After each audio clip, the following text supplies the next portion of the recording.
Coming up on USL Pro Weekly, Orlando City remains on top, but the battle for second has been joined in earnest as Richmond and Sacramento put pressure on the Galaxy too. Which side will maintain its momentum and challenge the Lions? The Wilmington Hammerheads find their scoring boots against Pittsburgh. Will they be the next side to make the jump into the rank of the contenders? The US Open Cup brought its usual array of thrills and spills. Which team has the best chance to upset its MLS opponent in the fourth round? All of this and much more on the latest edition of USL Pro Weekly. Welcome in to the latest edition of USL Pro Weekly. My name's Nicholas Murray. Very pleased to be joined this week by David Wagner. David, how are you this week? Well, thank you. Thanks for having me. And Jake Edwards. Jake, welcome back. Yeah, thank you. Well, lots to get to this week. A lot of action in USL Pro, lots of action in the US Open Cup. We'll get to that in a little bit, but starting off, Sacramento Republic FC with a big weekend this past weekend. 2 wins on the road, and they've basically made a similar jump to the one that the Richmond Kickers did in the past couple of weeks. They're a legitimate second-place contender now, a couple of points behind the LA Galaxy, but a 1-0 win in Rochester to end the Rhinos' 7-game undefeated streak, a 2-1 win against a Dayton Dutch Lions side that really put in a very solid performance, and yet 6 points on the road. Sacramento is absolutely rolling right now. Yeah, great road trip for them. 6 great points, difficult places to go. That was a tremendous result against Rochester to end their equally impressive run that they've been on.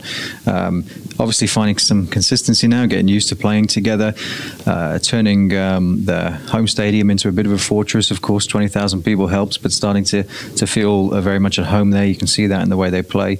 So credit to the players and to the coaching staff there. They're really looking a solid, organised unit, attacking well, scoring some goals, and like you said, a couple of wins makes a big difference, and they've shot right up there, and they're keeping the top 3 within their reach. So definitely are. And I mean, we spoke about this a couple of weeks ago, David, about where were the goals going to come from for Sacramento. Well, I think we spoke back then about Tommy Stewart, and he's a guy that has consistently come through in each of the past few games for them. And then you've got guys like Rodrigo Lopez, who really seems to be finding his form assist-wise. They linked up really nicely throughout the weekend, and this is a team that looks like it at the end of the season, it's going to be a contender. It's going to be a challenger. Yeah, Rodrigo turned a provider after scoring the big winner the week before. Yep. So, we talked about where it's going to come from. We'll get to the Open Cup in a minute because we had some other goal scorers for Sacramento in that. So it's it's impressive for them. They needed to get some of their guys going up front because obviously you're not going to win games if you don't score some goals. So it's really important for them not just to have one goal scorer, but they need to really have some contributions from 3-4 guys in order to make it a long run in this league. It's very difficult to go a far way and win the championship with just 1 or even 2 goal scorers. You really need it to come from multiple sources. Yeah, and a team that is getting it from multiple sources right now are the Richmond Kickers, but there's one source more than most, and that's George Davis IV, who had both goals in their 2-0 victory against the Charlotte Eagles. Richmond, 10 points from their last 4 games now, have made that move up the standings as has Sacramento. This is a team that looks like it is really now finding its form, finding its feet, and playing some really great attacking soccer. Yeah, it's absolutely deserved where they are in the league, and it's absolutely a top 3 team picking up from where they were last year, and they've always had that, they've consistently been a top performing side. Lee Collishaw always has a good group of players. His recruiting is, second to none. So and they're very well organised, and they've got some great athletes and some flair. And it certainly helps when you got someone like George Davis climbing up the scoring charts. I mean, to David's point, everybody needs to contribute. But really, if you're going to be one of the top teams and pushing for the championship, you do need those 15, 20 goal a season guys, and they've certainly got one in George Davis. Yeah, go ahead, David. I think for them too, it's important to have. Last year, one of the marked things in their side was the performance of some of their players on loan. So this season coming in, they had some changes in personnel. bringing in a guy like Davis, who obviously has a lot of experience in USL Pros with the Blues in the past and some other clubs. It's important for them to come in and make a mark, because what you're seeing this season with DC is players kind of go up and down.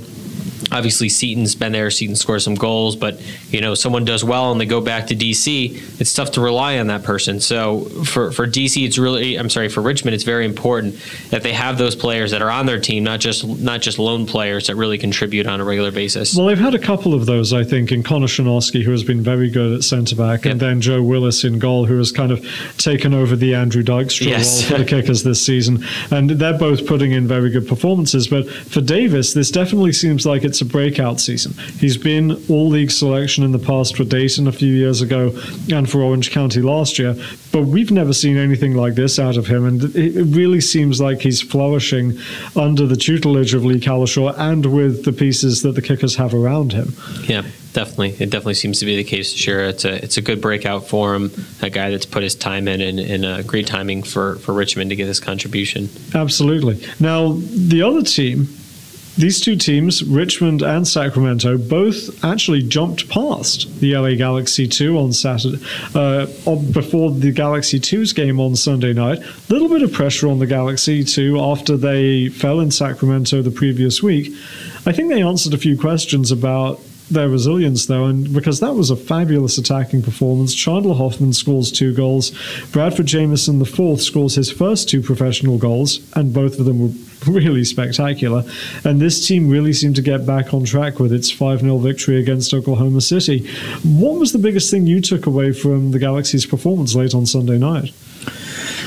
Well, it was a pretty comprehensive performance, that's for sure. The penalty kick was a sort of nail in the coffin in the first half, really, and it was kind of over after that. But they just look aside, again, full of confidence in attacking play, and players are really relishing this opportunity to play against quality sides like the Energy and the other sides they're playing against, and they're really stepping up. You talk about players going up and down. These guys are getting a run of games now for the whole season, so they're really benefiting from it. And the first team's betting. Some of the guys are going back up into the first team and getting some appearances there. So it's certainly impressive to watch. And I think what impressed me about that is that when they have lost, because they haven't been undefeated, they have lost games, they bounce straight back. They're not losing 1 or 2 or 3 in a row. They're correcting whatever went wrong, and they're coming back with a very strong performance. And it was great to see the young lad there get his goals, Bradford Jamieson, quality strikes, and great to see. The crazy thing about that kid, 17 years old. Yeah. I mean, he has got so much potential for growth. And you mentioned some of the guys that have started off the season with Los Dos, and now you're seeing a guy like Raul Mendiola is coming off the bench for the Galaxy first team. He's being asked to contribute for the first team while some of the World Cup players are away. And that's obviously a positive sign on the development side of what the Galaxy 2 are being able to accomplish here. However, I know that they want this team to succeed. They want this team to win, and they're putting in some very strong results, and they're making sure that Orlando City doesn't get too far ahead as far as the regular season standings are concerned. Yeah, obviously they had a large run of games early, a lot of home games, so it's going to get a little bit tougher for LA. They're going to have more and more games sort of on the road here. Some tough trips coming up, so it's definitely important to keep getting points, especially as they go on the road. I think going back before, too, one thing that's been real impressive about LA this year is just to go back to that theme that we harped on before of having multiple goal scorers and the goals coming from multiple sources, so you're not just relying on one person. And that's certainly been the case for LA this year. So obviously you have a guy like Bradford Jamieson stepping up this weekend, but Chandler Hoffman's been banging in. You have Jack McBean. You have Charlie Rugg. So there's a handful of players on the team that present a lot of attacking threat, and that's what I think will keep them in that top, that top 4 of the whole season is just that diversity they have of being able to score. Now, as I mentioned earlier, we've had Richmond make that jump from kind of mid-table to the top 3, top 4. We've had Sacramento make that jump this past week with their 6 points in 2 games on the road. There's another team out there, though, that might be poised for a similar jump, and we'll talk about them just after this break.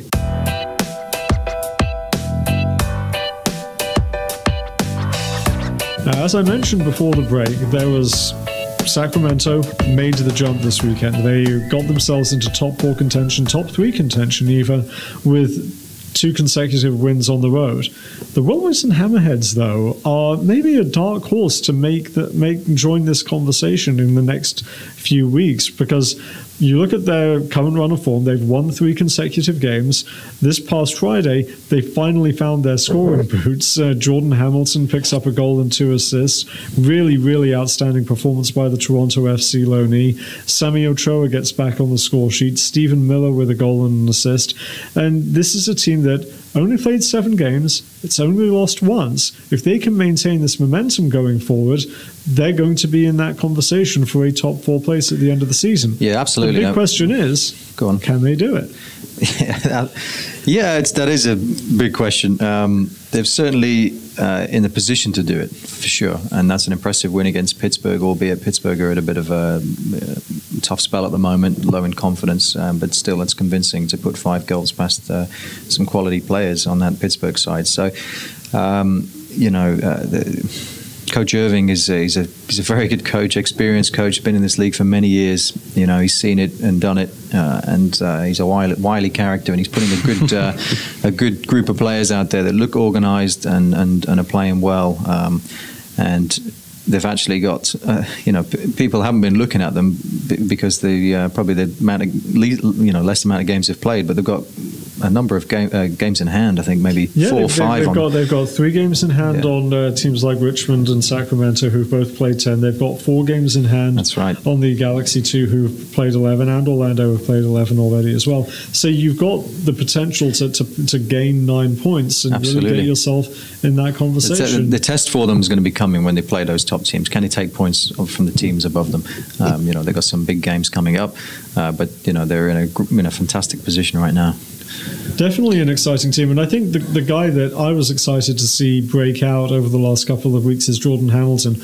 Terrific young loanee. I know a lot of people talking up with them are really high on this kid, and they think he's going to definitely be one for Toronto's future. Yep. So to see him put in the performance he did, scores in the opening minute, just nice tap in, right place, right time, positioning himself well. But then the passes that he made, particularly on the 3rd goal, where he uses his strength to beat the defender, muscle past, outpace him, and then pick out a perfect cross to find Stephen Miller on the back post.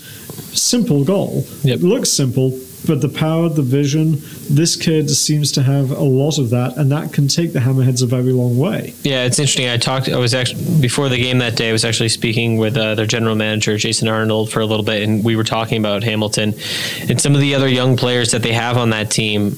They have a lot of guys that are unknowns, essentially. There's a lot of guys that are brand new into this league, trying to see what we get. Obviously you saw a guy like Sierras last year, who's with LA now, but had a real, young sort of unknown, had a really nice breakout season with him last year. All-league season for the Hammerheads. Exactly. So they have a lot of young guys that I still think are question marks, that they're waiting to see exactly what happens. There's been some good performances from them somehow, but I think that there's going to be 1 or 2 special guys in this group that really kind of has a breakout. Might not be right now, but at some point this season, and just it really clicks for them. Well, I think a guy like Miller has been a little bit under the radar as well, because it seems like he, on the opposite side, now that Lovitz has gone, is really going to be the guy that fills in that wide role, that creative role for this team. And if he can provide the same type of service that Lovitz was, then you're going to see guys like Ochoa, guys like Hamilton get goals.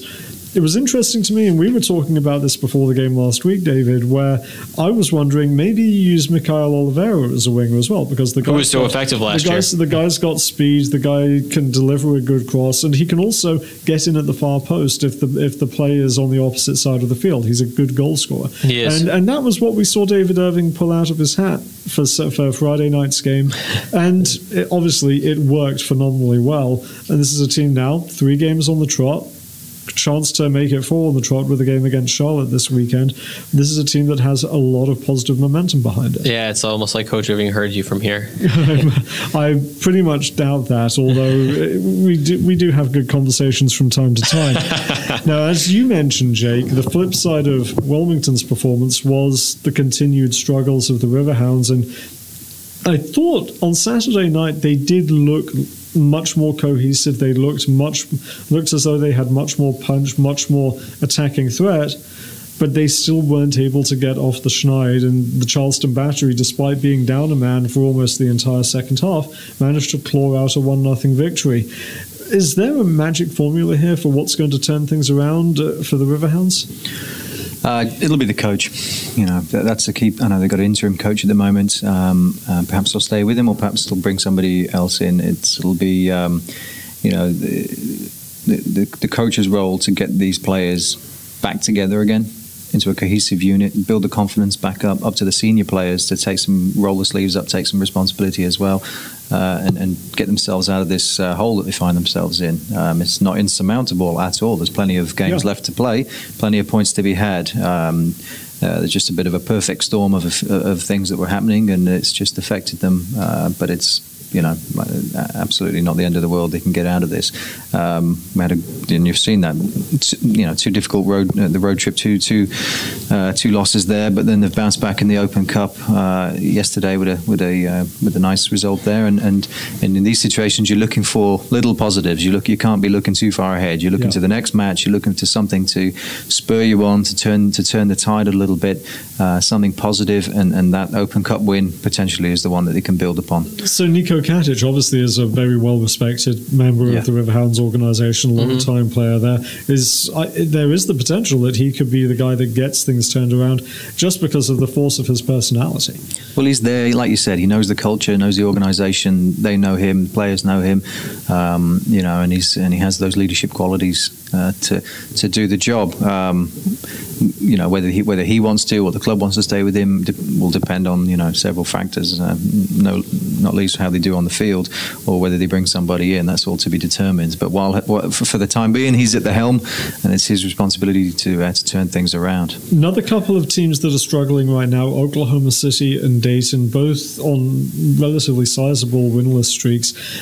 These teams seem to have good elements. They seem to have good passages of play, but they can't quite seem to put it together for 90 minutes. Is there a remedy here, or is there something that needs to be done to try and turn these seasons around? I think I'll start with Dayton.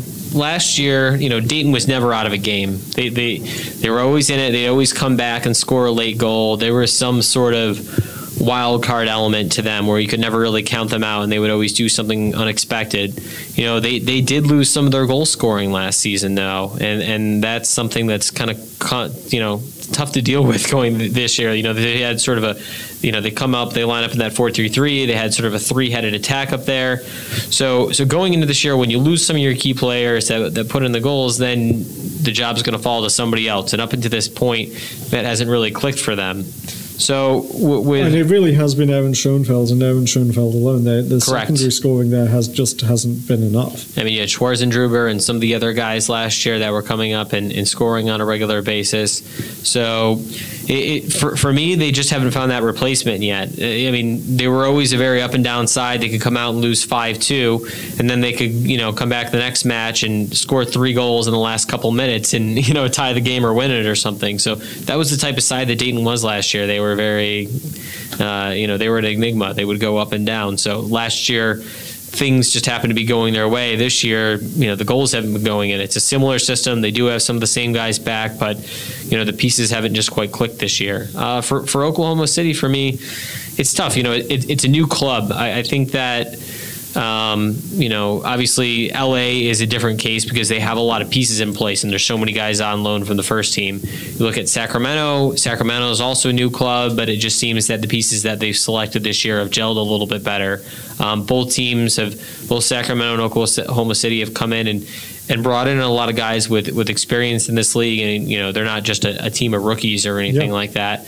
But up until this point, they just haven't gelled quite as well as Sacramento have. They've had a few good moments this year where they've looked good, but at times the system that they're trying to play, it just doesn't look like it's clicking for them. I don't know if it's the components or what it is. They just haven't been running on all cylinders yet this year. The biggest thing that I see out of Oklahoma City right now is that they are obviously a team that wants to pass the ball. They want to build through the midfield. They want to play good, attractive soccer. The problem I think they're running into is they're making it more complicated than it needs to be for themselves. And so they're making too many passes, as it were. And the passes that they're making, teams are starting to be able to telegraph them where the next pass is going to go. That puts pressure on the next man. That causes turnovers. That causes losses of possession. And that causes potentially odd man breaks where you have a 3-on-2 or 4-on-3 because you've given the ball away in the center of the field, or even sometimes in 30 to 35 yards from your own goal. Yeah, I think there's two things here, and I think Dave certainly nailed one on the head there. That this is a new organisation, new team, and it's a new head coach, and it's a very experienced man in football for sure. But it's his first time coaching, head coach of a pro team.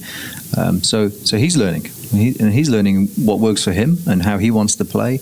And that takes a bit of time. And he's also new to the USL Pro, so he's learning the kind of players and what was available and what's out there. And I think he's getting that first season under his belt, and we'll see some, he'll be building upon that for next season. I think they're going about things the right way, certainly on the field, without doubt off the field, but on the field, they're doing things the right way. They're trying to play football in the right way. He's bringing elements of his experience at Sporting KC in terms of how they press and how they play, the aggression of it, and they possess the ball very well at times, and they look a good side. And I think there's just a couple of pieces missing that if he can bring those in, or he can solve that for next season, I think you're looking at a very strong side there going forward. I think the second part to that is just the quality of this league, USL Pro. I think it's increasing every year, but I'm seeing a big difference between even from last season. The quality of a lot of the teams is getting high. The players coming in, the experience they've got. It's very difficult, so all the games you're playing, they're very difficult games, and for a new franchise, trying to catch up to that and get into that, it's difficult. It takes a bit of time. I think that's reflected in some of the goals we see in the goals of the week packages that come out on a weekly basis. There have been some terrific goals scored, some really high quality goals scored, and I think that makes what Sacramento has been able to accomplish all the more impressive. I think a lot of credit has to go to a guy like Graham Smith out in Sacramento, because he's been able to use his contacts out in California very well to build a roster, being able to bring up parts from his friends down at the Ventura County Fusion. So there are guys that know how to play alongside one another, and obviously having an experienced coach like Preki at the helm obviously has made a very big difference, and that's kind of why you see the difference between where the two organizations sit in the standings right now. Yeah, I think so. They've got a good blend, and we spoke before about some inconsistencies, but they've found their feet now and they're away. That's something that the energy you've yet to do, find the feet and put a run of games together. But they're not far off. Now, a team that struggled this past weekend was Arizona United, as they fell 4-0 to the Chivas USA reserves. A little bit of a bump in the road for Michael De La Russa's side. Ryan Finley, recently acquired by Chivas USA, actually got the start for them on Wednesday night as they took on the Portland Timbers. So good to see him getting back up into MLS action. But started the season with the Dayton Dutch Lions and before the trade out west. However, was a silver lining for United in midweek as they took victory in the US Open Cup. We'll look at that game and all of the results from around the rest of the third round just after this break. As we mentioned before the break, Arizona United was one of 7 USL Pro teams to advance to the fourth round of the US Open Cup on Wednesday night and Tuesday night, with Rochester taking victory against Reading United in the first game of the round. Very positive performance, I thought, and a positive performance on both sides as they eliminated Oklahoma City 2-1 after extra time, and what seemed like a classic cup game. You have two sides evenly matched. Oklahoma City down to 10 men, but they managed to rally back and get a late goal to equalize, send it to extra time. Arizona hits back, and then they get the penalty saved by Evan Newton in the 119th minute to seal the victory. Obviously a huge deal for United. LA Galaxy coming to town now in 3 weeks, and that's got to be a really, really great event for the fans out there in Phoenix and in Peoria. Yeah, I mean, I think one word can sum it up: emotional. Maybe it's dramatic, but it's certainly emotional, and that's what it's all about. The US Open Cup, and you're playing two teams in the same league. battling hard, head to head. Their game had everything in it, and I think it gave a few grey hairs to the owner of Arizona United. Fantastic performance by both Arizona and Oklahoma City, and it could have gone either way, and so it was exciting to watch. It had all the drama, sending offs, penalty kicks, last minute goals, and that's what the Cup's about. And they came away victorious, and they've got the fantastic draw for the next round, hosting the Galaxy. They'll be doing lots of events to promote that. It'll be a sellout crowd. It'll be a fantastic thing to put Arizona United on the map. And obviously, with the talent they have, that's a potential upset in the making. I know that MLS teams, they don't necessarily like to travel, although I'm sure Bruce Arena's a little happier with the travel arrangements this year than he was in a couple of years previous. So there's East Coast trip. East Coast trip. There's that to look forward to.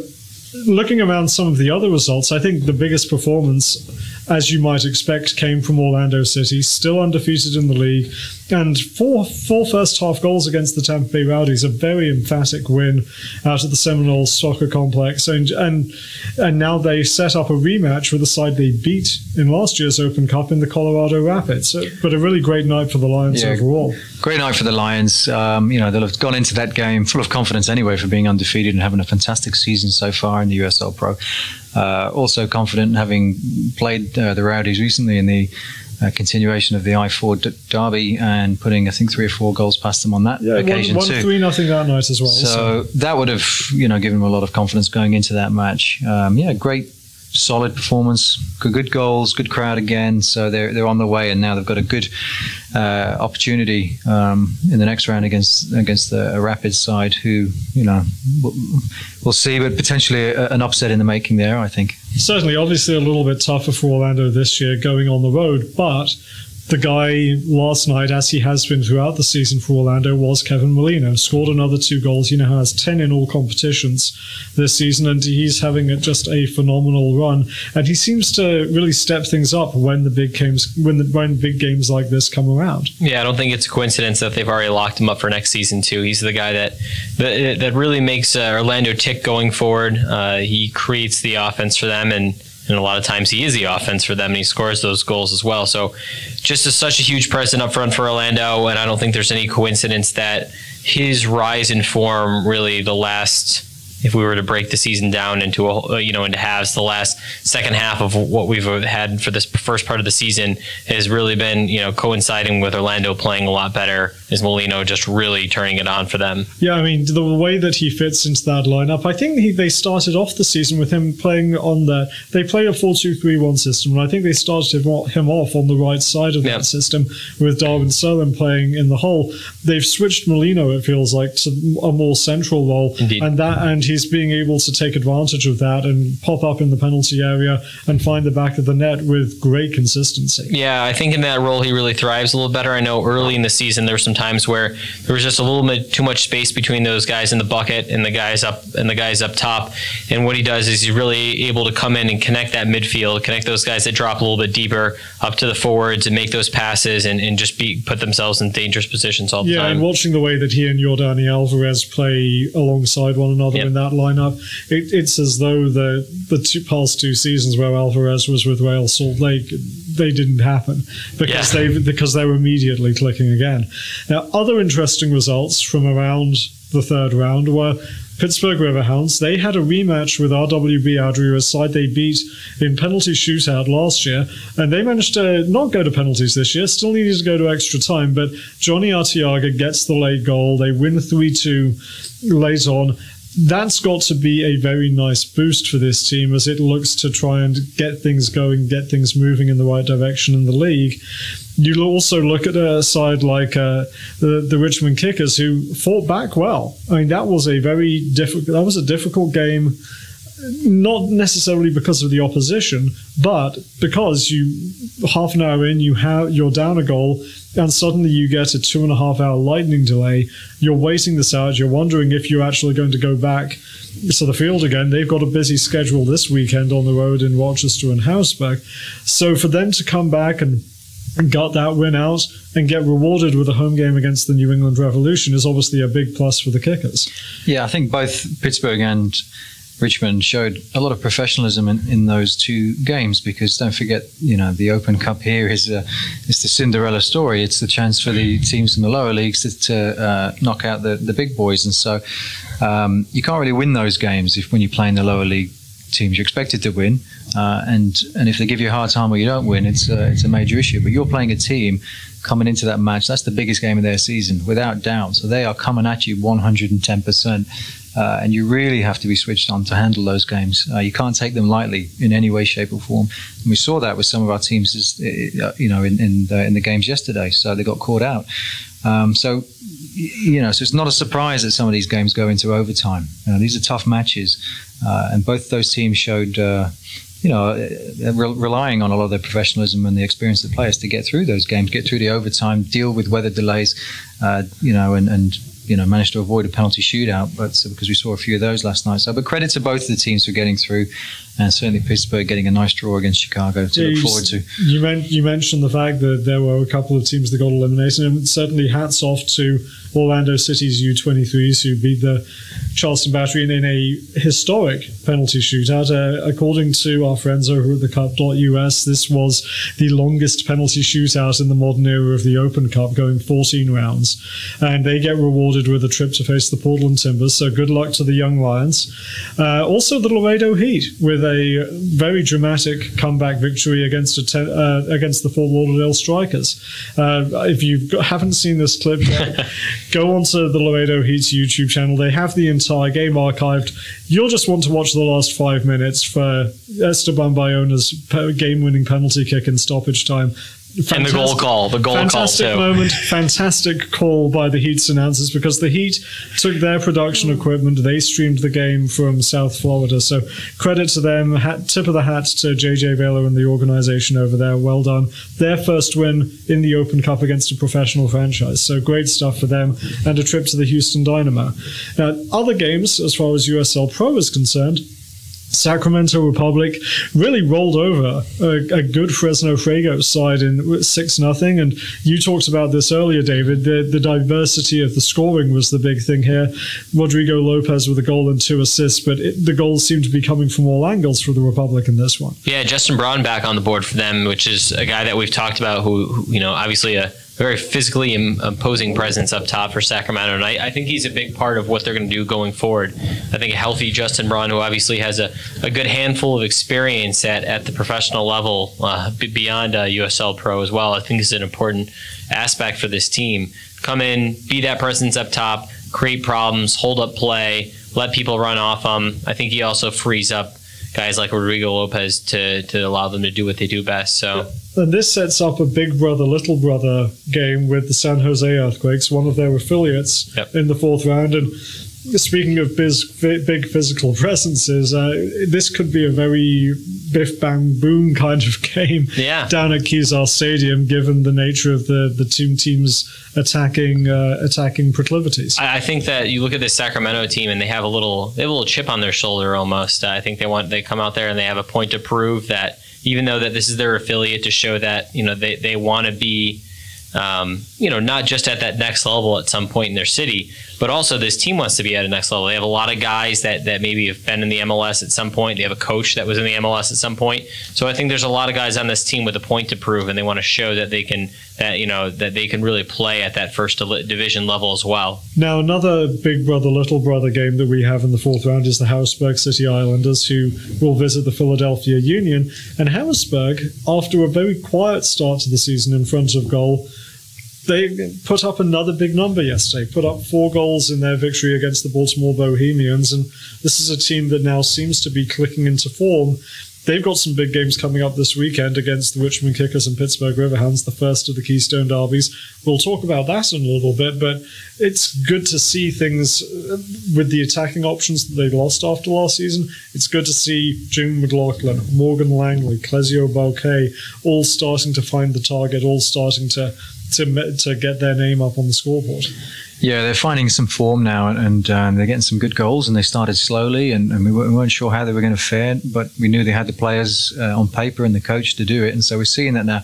And these Open Cup games can sometimes come at the wrong time and also can come at the right time, and depending on how it goes. And so this might be one of those things. They've banged another hatful of goals in, and we'll feel good going into the next match. But they're still at the wrong end of the table, so they need to keep going, and I'm sure they'll be climbing up as over the next few games. Certainly should be. And then there's Rochester, who for the second straight time needed extra time to get past PDL opposition. Obviously, Reading United, a very good PDL side, and really gave them a good test. But well done to Rochester. They get a very interesting game at home against the defending Open Cup champions DC United in the next round. So that'll be interesting to see, because DC, not necessarily a side that has been scoring a lot of goals.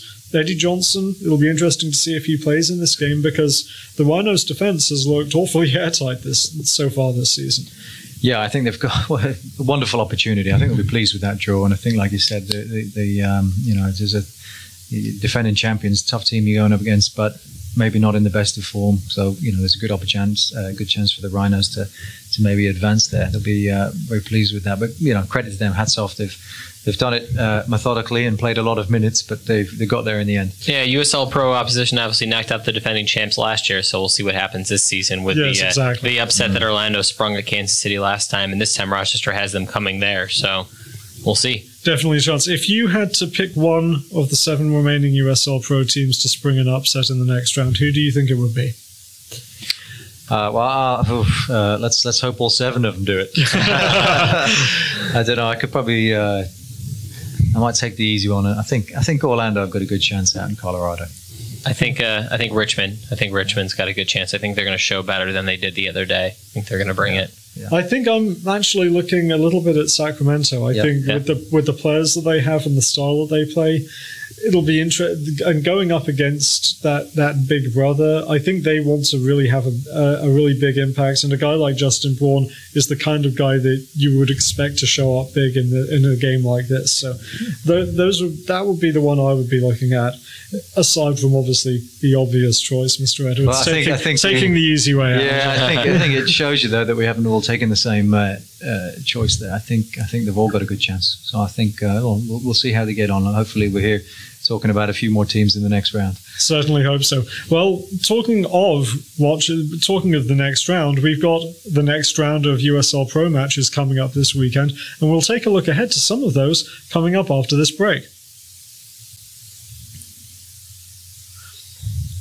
Big weekend of action in USL Pro, as we alluded to earlier, and we're going to start with the Richmond Kickers, who make a very interesting road trip. They visit Rochester, they visit Harrisburg, and this is obviously going to be a big test for them, because they've played a number of games in the past week, and Lee Cowlishaw, obviously, during the Open Cup game, rotated his squad a little bit, and I think that he did well to make sure that everyone appears as though they're going to be pretty fresh for these 2 games. I think they have an advantage that they face Rochester first, because I think that's probably the tougher of the 2 games. Harrisburg has shown that it can be beaten at home so far this season. But what are you looking for Friday night's game at Salem Stadium? Yeah, I think you said it right. Squad rotation and the management of the team there, and how they rest and maintain injuries and etc. is important, with the amount of games coming now thick and fast for Richmond and for other teams. So that's be a key component of it. I think that this is just a huge opportunity for them. I think they were looking at 4 to 6 points off of this one. If they can get something like that, it really closes the gap on the number 2, and they'll be getting closer to Orlando on the number 1 spot. They're a few points off there, but I think this will be a huge opportunity for them to do that. Definitely should be a good one. And I mean, the biggest storyline for the Friday night's game is you've got the best attack in USL Pro, Richmond having scored 24 goals already this season, against one of the stingiest defences. Rochester, I believe they've only conceded 4 goals in their past 8 games, after, if you exclude the opening game of the season at Orlando. You've got a guy like John McCarthy, who has a ridiculous 0.200 goals against average. So it's kind of the irresistible force against the immovable object to a certain extent. Yeah, it'll be interesting to see. Obviously, Richmond comes in with that high-powered offense, and then Rochester's been so solid defensively, so it'll be a good matchup. I think this is a really important game for Rochester for them. I think that anything less than 3 points is going to be a little bit disappointing. Richmond coming off a midweek game in the Cup. Rochester is as well. That said, this is Rochester's only match that weekend, and I think it's important for them to get back and get some points after a setback last week. Well, moving on, we also have Harrisburg plays 2 games this weekend. First of all, hosting Richmond on Saturday night in what could be a very open game, could be some goals in that one. But I'm very interested in Sunday night's game as we get the first Keystone Derby of the season as they head to Highmark Stadium to visit the Riverhounds. Now, this obviously Pittsburgh is coming off the midweek win in the Open Cup. They've got a little bit of positive momentum behind them. Can they carry that on? And especially if you can do it against your biggest rival, that would just make a victory here, their first win of the season, doubly sweet. Yeah, and obviously they want to get a little revenge too. It's their big rival, the big in-state rival. They ruined their home debut last year when they faced them in Pittsburgh. So any chance they can come in and beat the City Islanders, it's a huge opportunity. And not only that, when you compound it with the circumstances under which Pittsburgh is currently undergoing with its run of form or lack thereof, it's really big. They need 3 points. It's plain and simple. You can't write anybody off at this point in the season as far as making the playoffs, with just given the number of teams in the league and the playoff spots up for grabs. And with the talent that Pittsburgh has too, you certainly can. If there was, if the team was just kind of so on paper and they are where they are right now, it'd be pretty easy to write them off. But with the talent they have, you certainly can't do that. I saw a lot of chatter yesterday during the game, especially during the game on the Open Cup game, where it certainly seemed as though Pittsburgh were creating a lot of chances. And it just feels as though, especially to some of the fans there, that it's just not falling their way. And you kind of look back to last season and you see the way things panned out for Rochester, where any little break, any little thing would go the wrong way for Rochester last year. Pittsburgh, it feels as though that might be happening to Pittsburgh right now. They've obviously got to try and put an end to that and just be even better so that luck doesn't factor in. Yeah, when you're at the bottom of the league, everything goes against you. It's just the way it is. And whether that's, you just don't observe that when you're near the top of the league, but everything goes against you when you're the bottom of the league. It's the fact. You don't get the calls that you think you should get. You get penalty decisions against you. If it hits the crossbar, it never falls to your centre forward. It always falls to the defender. It's a abnormal phenomenon of this game. That's what happens. And when you're at the top of the league, it hits the back of your head and goes in. Everything goes for you. What do you do about that? Well, you've got to avoid the situation where you start the game and you concede in the first 2-3 minutes and everybody says, oh, God, here we go again. You get into the sort of mentality of the game's lost already, or everything's against me, or whatever. That's the challenge for the new coach, to get the team out of that. And there's little tricks he can do to alter the mindset of the players so that they're able to handle that. And they just need to get a couple of wins under the belt. It's easier said than done, but they've done it in midweek in the Open Cup. And just changing that, reframing things so that they are not focusing on the negative things as they happen. But, they are, it's critical they take points from teams around them. Harrisburg's not far away from them in the table. They've got to get a win here. This is every game for them is a must-win now. Well, speaking of goals going in off the back of their heads, I haven't seen Dennis Chin score one that way this season, but he has been somewhat of a menace when Orlando has faced Charleston so far this season. They meet again for the third and final time in the regular season on Saturday at the ESPN Wide World of Sports Complex. Charleston, as we mentioned earlier, lost to the Orlando U23s. Can they be the team that rebounds and uses that as motivation when they go up against the senior squad on Saturday night? Yeah, let's hope so. I mean, that's what they'll be hoping, but they'll probably tired of seeing purple shirts. They've had a long night with the Orlando under-23s, who, credit to them, did a fantastic job and were phenomenal at the penalty kicks. It was a very good game. So, they'll be looking for some payback against Orlando for both of those matches, I'm sure. But as we've seen, it's a very, very difficult place to come and get goals, let alone get points. Also on Saturday night, we have the North Carolina derby as the Wilmington Hammerheads face the Charlotte Eagles. Now, Wilmington obviously has been on a very good run of form. Charlotte has not been on a good run of form. Their 3 games, they've lost 3 consecutive games. However, they are the only team that's beaten Wilmington so far this season. Can the Eagles repeat that performance and get off the slide and get back into the playoff positions? It's very possible. They definitely have some talent on this side. Been a little up and down as of late with their form, but they've shown that when they come out there and a guy like Jorge Herrera puts in a good performance that really powers the team, then they have a lot of possibilities to get the victory. So, it's not going to be easy for them. The Hammerheads have been playing well right now, coming off a very nice victory. So we'll see. They're not going to make it easy. If Wilmington keeps playing the way that they have been, it's going to be really difficult for Charlotte to get points out of this one. I think nice for Charlotte. They'll be going home for this game. They've been 3 straight games on the road. So getting back to the Queen's Soccer Complex and getting some of that home cooking certainly should help them out a little bit. And obviously, we talked about the rivalry between Harrisburg and Pittsburgh. This is a rivalry too. It's been a long time rivalry since the Hammerheads were formed in 1996. So there is that undercurrent to. It's the sort of game where anything can happen. So it certainly should be one to watch this Saturday night on YouTube. We hope you'll join us on YouTube. Jake, David, are there any players you're looking at in particular this weekend who maybe need to have a big performance, step up to help their team take victory? Well, I think I'll focus on the top of the table. So I'm going to be. I think it's going to be a real interesting matchup or a key matchup for Richmond. So I think the Richmond's 2 games this weekend could really solidify their place at the top and possibly their intentions to overtake Orlando. If you want me to get specific, I'm going to go with Collins John for Pittsburgh. I think that he's the guy that really needs to come in. Obviously, he's a name. He's a big name. A lot of experience under his belt. Got on the scoreboard the other day. Needs to really come in and have a big performance because Pittsburgh has to win. Plain simple. For me, I'm looking at probably a guy like Morgan Langley. He's really picked things up lately. He's scored twice, was Player of the Week a couple of weeks ago, scored twice in their Open Cup game this past midweek. So if he can get going, then I think Harrisburg can really keep clicking and can hand Pittsburgh another blow to their playoff aspirations. Well, we hope you'll join us this weekend for all of the action on YouTube. We hope you'll also follow us on social media at USL Pro on Twitter, and also like us on Facebook, Instagram, and Google+. We hope you'll join us on Friday as we take a look ahead to 3 of this weekend's games. But until this time next week, thanks very much for joining us. Thank you, David. Thank you. Thank you, Jake. Thank you. Thank you, producer Ian, for putting all of this together.